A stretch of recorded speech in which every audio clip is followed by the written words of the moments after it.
Good morning, my dear students. This is the lecture for class 4th. Students, we have read the chapter from our course book. First chapter was A House with Golden Windows. We have read the chapter, story we have already understood. I hope you all have enjoyed the story and you all have read the chapter. That was the homework which I have given to you on that day. You have to read the whole chapter. So today we will do the book exercises. If you all are having the books, please open. This is the page number 5. Page number 5. This is the reading part. Choose the right options to answer these questions. We have to choose the correct options what the question demands. What did Steve usually do in the hour before sunset? Steve जो person था, जो लड़का था, जो हमने story में पढ़ा था, स्टीव वो यूजुअली क्या करता था? हमने बात करी थी ना, वो 1 घंटा अपने आप को देता था। सनसेट होने से पहले वो यूजुअली क्या करता था? This is the question. Options हमारे पास 4 हैं। इनमें से जो करेक्ट ऑप्शन है अकॉर्डिंग टू द क्वेश्चन, जो करेक्ट ऑप्शन है वही हमने टिक करना है, वही हमने करेक्ट करनी है। As this is the first A part, he went home for supper with his family.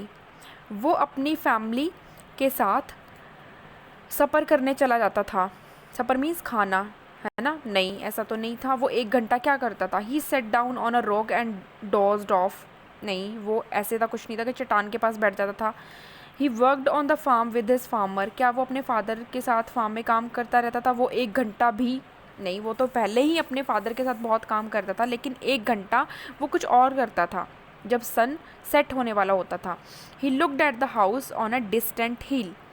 वो अपने घर से हिल की तरफ जो रास्ता जाता था वहाँ से विंडोज़ जो दिखती थी वो गोल्डन कलर की दिखती थी। वो उनको ही देखता रहता था, वो उनकी तरफ एक तरह से अट्रैक्ट हो रहा था। ठीक है, काफ़ी दिनों से उसकी तरफ अट्रैक्ट हो रहा था। दैट वॉज द आंसर ना। So the D option is correct. He looked at the house on a distant hill. This is the correct answer. Next is, when did the golden windows usually appear? जो golden windows थी वो कब अक्सर कब दिखती थी, कब appear होती थी? At noon, दोपहर में, in the morning, सुबह, at sunset, शाम के टाइम जब सूरज ढलने वाला होता था, या फिर बिल्कुल रात में कब होती थी? हमने फर्स्ट क्वेश्चन में ऑलरेडी रीड कर चुके हैं हम। ड्यूरिंग सनसेट, जब सनसेट होने वाला होता था, जब उस टाइम पे गोल्डन विंडोज़ जो थी अपीयर होती थी, दिखती थी, है ना? क्योंकि रेज पड़ती थी विंडोज़ के ऊपर तो वो शाइन करती थी, तो गोल्डन कलर की दिखती थी। उसे लगता था कि वो गोल्ड की बनी हुई विंडोज़ हैं, तो उसको वो अट्रैक्ट करती थी। Third question is, what did Mrs Campbell tell Steve about her family? जो मिसेस कैम्पबेल है वो स्टीव को क्या बताते हैं अपनी फैमिली के बारे में? कि first is they were ordinary farming people. वो आम से लोग हैं, जैसे खेती बाड़ी करने वाले लोग होते हैं ना, वैसे लोग हैं. B option is they were new to the village. क्या वो विलेज में नए हैं, गांव में नए आए हैं? C option is the windows of their house were made of gold. जो विंडोज़ बनी हुई थी वो सच में गोल्ड की बनी हुई थी. मिसेस कैम्पबेल ने ऐसा कहा था क्या? D option is they owned the farm on which Steve and his family lived. कहते जो ये फार्म है ना, जिसमें स्टीव और उसकी फैमिली ये इन्होंने ओन्ड किया है, ऐसा कुछ भी नहीं था। ये तो कोई सारे के सारे ऑप्शन ही गलत हैं, सिर्फ एक ही ऑप्शन इसमें से राइट है। देवर ऑर्डिनरी फार्मिंग पीपल. वो तो आम लोग हैं तो उनकी घरों की विंडोज़ कैसे गोल्ड की हो सकती हैं, है ना? यही तो कहा था मिसेस कैम्पबेल ने. So the answer is they were ordinary farming people. Next is fourth question, which of these sentences about Paula is not true? इनमें से कौन सी स्टेटमेंट पॉला की सही नहीं थी? She had a black calf. क्या उसके पास ब्लैक कलर की थी काफ? She became Steve's friend. वो स्टीव की फ्रेंड बन गई थी.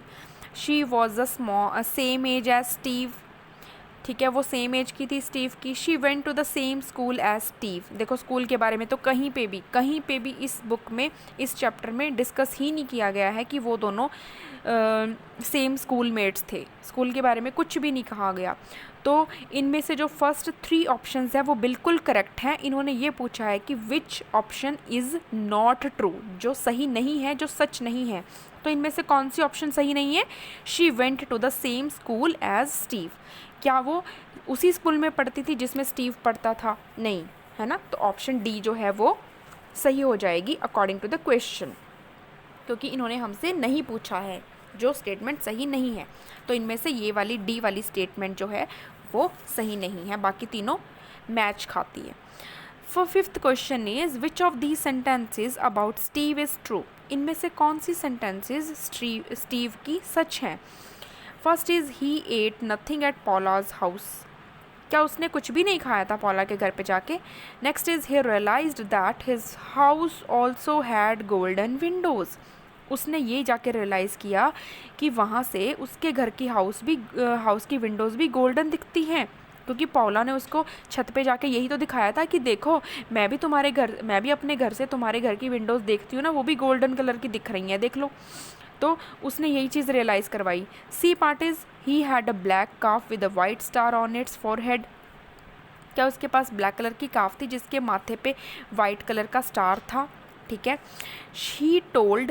He told पॉला what he had learned about the golden Windows. He told पॉला what he had learned about the golden windows. उसने पॉला से कहा, ठीक है, कि जो भी उसने सीखा है अबाउट द गोल्डन विंडोज़ के बारे में, what he had learned about the golden windows. तो उसमें से कौन सी स्टेटमेंट सही है? He realised that his house also had golden windows. So these are the 5 options, 5 questions. We have written the suitable options, suitable answers as per the question demands. Okay students, next is in the next page, this is the page number 6. Page number 6 is using grammar. Question answers we will do on the fair notebook, so we will discuss after that.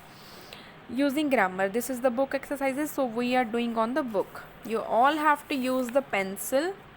Okay, when you will do the book work, you only have to use the pencil. With the help of pencil you will fill the exercises. Okay, not even pen, not anything else you will write on the book. Okay students, so the option is, these are the nouns. Okay, we have already read about the nouns. जब हमने class start की थी तभी हमने nouns का chapter पढ़ा था grammar में, है ना, पढ़े थे ना ग्रामर में नाउन्स. अब सभी आपको पता लग गया होगा कि what are the common, what are the proper nouns.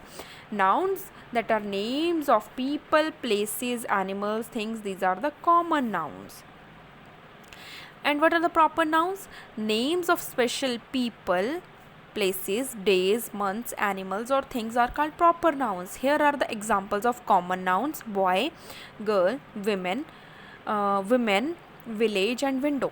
And the proper nouns examples are Steve, Paula, Saturday, Scotland, princess. These are the examples of proper noun.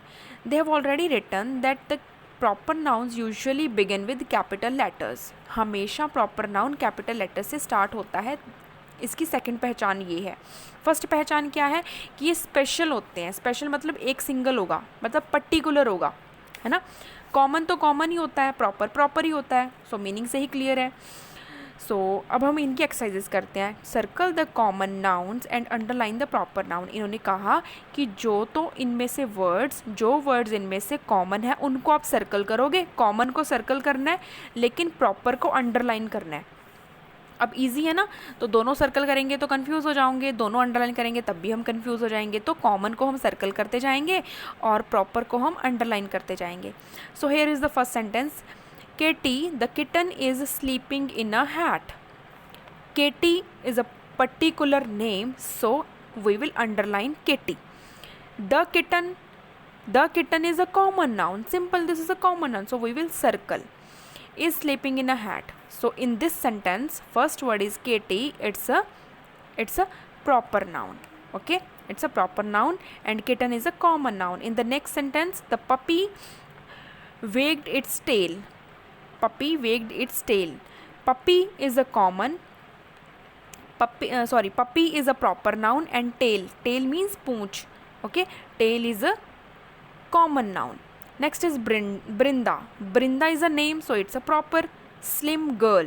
Girl is a common noun. Naveen. Naveen is a name. Lucknow. Lucknow is also a name of the city, so both are proper noun.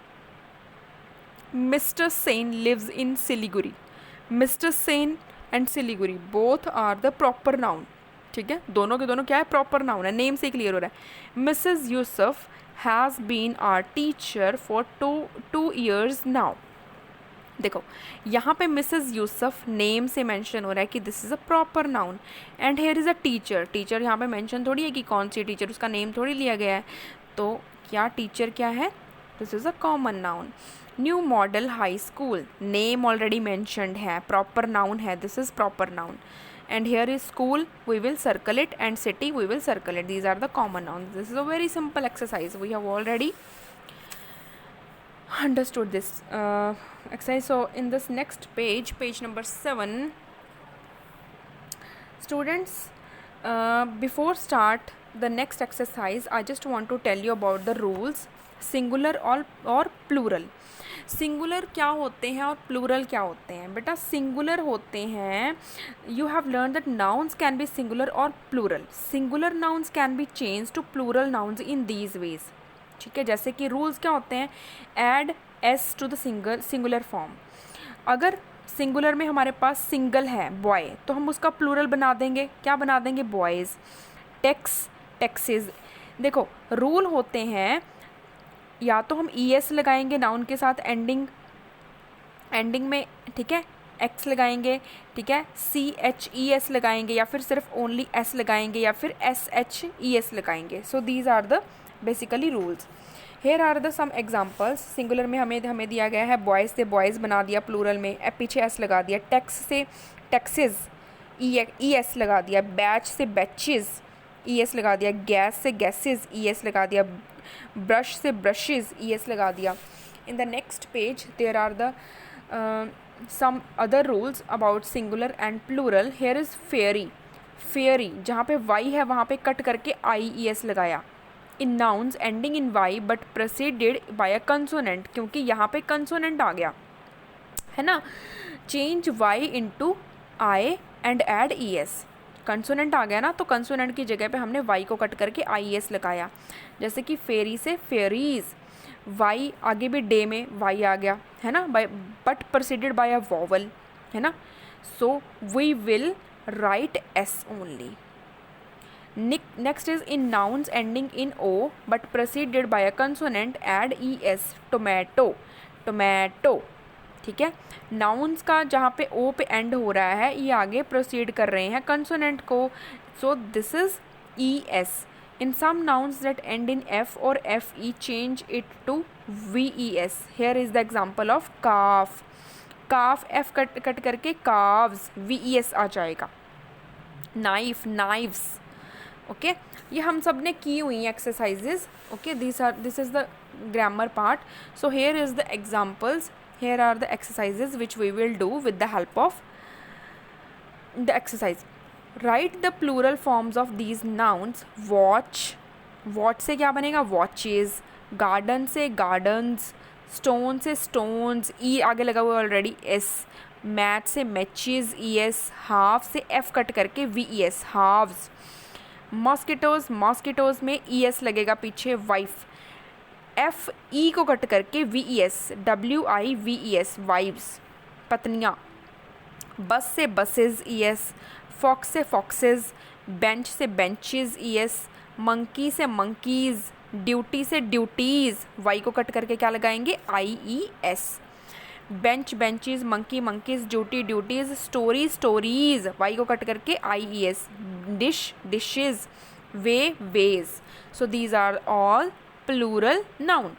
Okay students, next is using words. These are the synonyms.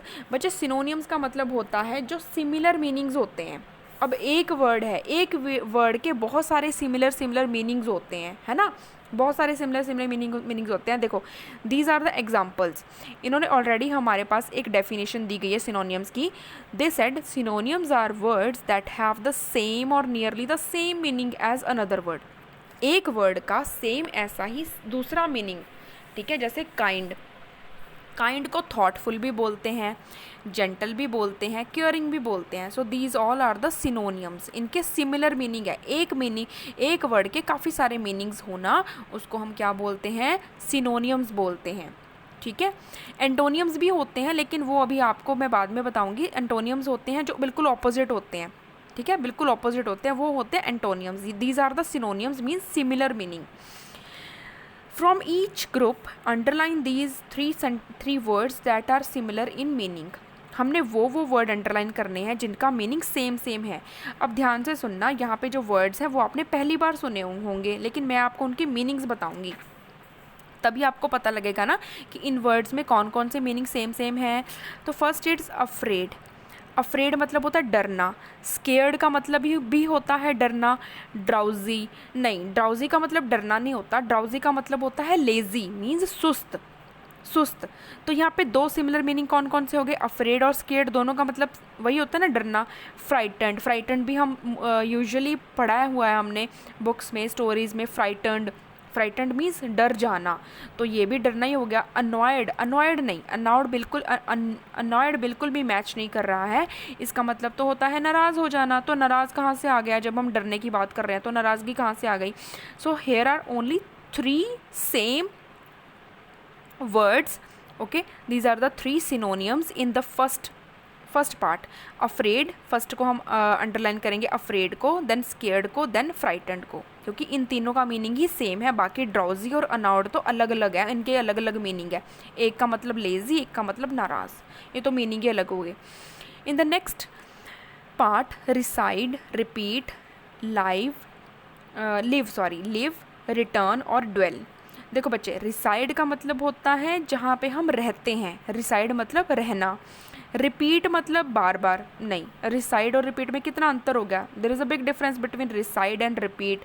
Live मतलब भी रहना होता है, reside मतलब भी रहना, live मतलब भी रहना। रिटर्न मतलब किसी चीज़ को हमने वापस कर दिया, नहीं, वापस तो मैच ही नहीं कर रहा रहने से, है ना। ड्वेल का मतलब होता है बसना, कहीं पे जाके बस जाना, मीन्स सेटल हो जाना, स्टे कर जाना। So here are the 3 same words which are synonyms, which are these, reside, live और dwell. So we will underline reside, live और dwell. Getting my point? So the third one is brave, timid, courageous, strong and heroic. बेटा brave का मतलब होता है बहादुर, timid का मतलब होता है डरपोक टाइप, है ना, जो बहुत जल्दी डर जाए, that is timid. Courageous, brave और courageous both are the same meaning. Brave means बहादुर, करेजियस मीन्स स्ट्रॉन्ग इनफ, उसका मतलब भी बहादुर होता है। स्ट्रॉन्ग और हीरोइक, ब्रेव बहादुर, करेजियस मतलब काफ़ी ज़्यादा करेजियस, ठीक है। स्ट्रॉन्ग यहाँ पे नहीं, वर्ड स्ट्रॉन्ग तो यहाँ पे बिल्कुल भी नहीं आएगा। टिमिड जो किसी से डरे ना, ठीक है। ब्रेव मीन्स बहुत ज़्यादा बहादुर, करेजियस मतलब जो किसी से डरे ना, ठीक है। Next is heroic. Heroic is the third quality, heroic is the third quality, जिसमें ऐसी क्वालिटी होती है जो हीरो जैसा होता है। So here is the word heroic, okay. So here are the 3 words, brave, courageous and heroic, okay. In the next part, pleasant, absurd, enjoyable, lovely and sleepy. Pleasant का मतलब होता है, जैसे हम बोलते हैं ना, व्हाट अ प्लेजेंट वेदर, कितना ही सुहावना, कितना ही सुखद वेदर है।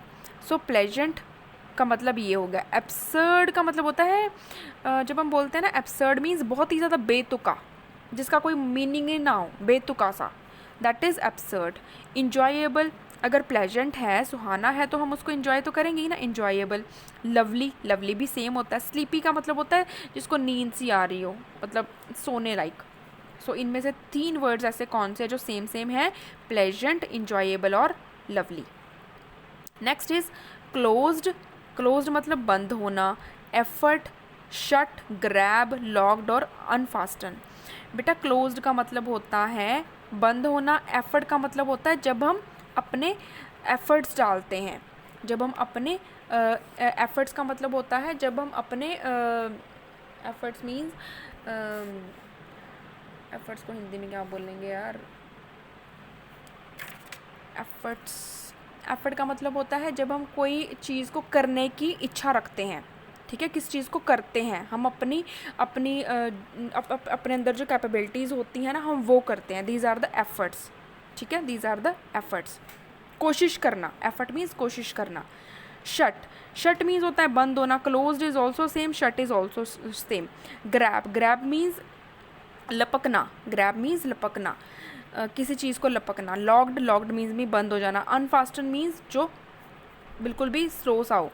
सो here are the 3 words which are same, closed, shut and locked.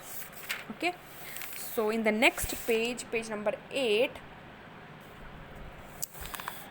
the words in column A describe the way people walk. These words are all from the story. Match them with their meanings in column B. We have to match the words, okay, which are suitable with the sentence.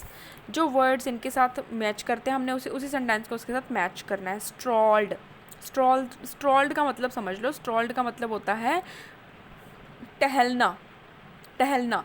तो इनमें से कौन सा sentence इसको match कर रहा है? स्ट्रॉल्ड।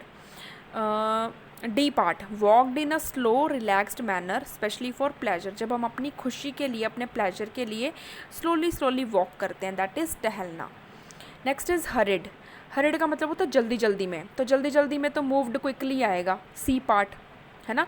Crept, crept means रेंगना, तो रेंगना का आंसर होगा moved slowly and quietly to avoid being noticed. धीरे धीरे मूव करना, है ना, जैसे टॉर्टोइज करता है ना, रेंगते रेंगते आगे बढ़ता है, मतलब बहुत स्लोली स्लोली स्लोली स्लोली, उसको कोई नोटिस भी नहीं करता, वो इतना धीरे धीरे चलता है, रेंगना। This is the third one. Number आपको सबको दिखाई दे रहे हैं, 4, 5, 2, 1, 3। Fourth is wandered. वंडर्ड का मतलब होता है घूमना। So walked around slowly with no purpose और डायरेक्शन, ए पार्ट, ठीक है। Walked around slowly with no purpose और डायरेक्शन। ट्रस्ड, ट्रस्ड का मतलब होता है walked slowly with a lot of effort. जैसे कि वो स्टीव था ना, वो he was trudging up to the hill, वो धीरे धीरे धीरे धीरे स्लो स्लो वॉक कर रहा था, ठीक है, with the lot of effort, क्योंकि वो हिल्स पे चढ़ रहा था, तो हिल्स पे तो काफ़ी ज़्यादा मशक्क़त करनी पड़ती है, बहुत ज़्यादा जोर लगा के चलना पड़ता है ना, विद लॉट ऑफ एफर्ट, कोशिश के बाद। So here are the match the columns 4, 5, 2, 1, 3. Okay, the numbering is 4, 5, 2, 1, 3. And the next is complete these sentences with the walking words from the previous exercise. With the help of the exercise, now we will fill up the blanks. These are the sentences. He dash back up the hill. He कौन, किसके बारे में बात हो रही है? किसके बारे में बात हो रही है यहाँ पे? स्टीव के बारे में बात हो रही है, क्योंकि वही तो जाता था ना। He trudged back up to the hill. Next is we dash along the beach after dinner. जब हम खाना खाने के बाद बीच पर ऐसे ही फालतू में टहलते हैं, स्ट्रॉल करते हैं, दैट मीन्स स्ट्रॉल मीन्स टहलना। She turned of the light and dash out of the room. She turned of the light, light तो बंद कर दी थी उसने, and crept of the room, और ऐसे रेंगता रेंगता रूम से बाहर निकल गया। कौन निकलता है पता है ऐसे कौन करता है? जब हम लाइट बंद कर देते हैं तो धीरे धीरे कोई अगर जानवर हो तो उसको पता ना लगे कि अगर लाइट में तो देखो हर कोई भागा भागा चला आता है, लेकिन अगर लाइट बंद कर दो तो जैसी लाइट गई रूम से भी बाहर, है ना, ज़्यादातर मॉस्किटोज करते होते हैं। तो crept out of the room. She dash to answer the phone. She dash to answer the phone, अगर फ़ोन आया तो वो जल्दी जल्दी आंसर करेगी ना। She hurried to answer the phone. We dash around the shopping centre without buying anything. हम लोग ऐसे ही ना शॉपिंग सेंटर चले गए, हम लोग कुछ खरीद के नहीं लेके आए, मतलब हम लोग तो एवं ही गए थे, घूमने गए थे। We wandered around the shopping centre without buying anything. हमने कुछ खरीदा ही नहीं, हमने कुछ नहीं खरीदा, हम तो एवं ही गए थे घूमने। So in the next exercise spellings, these are the spellings. Use I R और यू आर, या तो आपको आई आर लगाना है या फिर यू आर लगाना है इन वर्ड्स को कंप्लीट करने के लिए। इनके स्पेलिंग्स बनेंगे, कहने का मतलब ये है कि इनके एक मीनिंगफुल वर्ड बनेगा, ठीक है, इनकी एक स्पेलिंग बनेगी, वो आपको फिल करनी है कि वहाँ पे आई आर लगता है या यू आर लगता है। So the first is C dash dash L. क्या बनेगा? आई आर लगा के देख लो, नहीं बनता ना। C U R L, curl.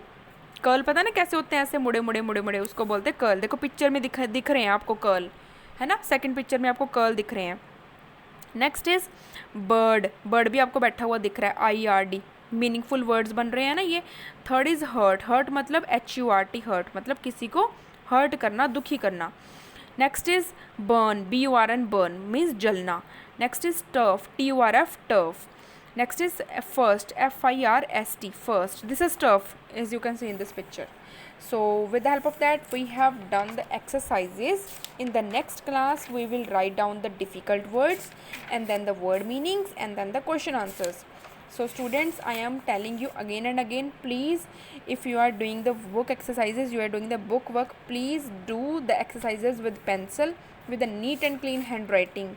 Okay, in the next class we will do the further work.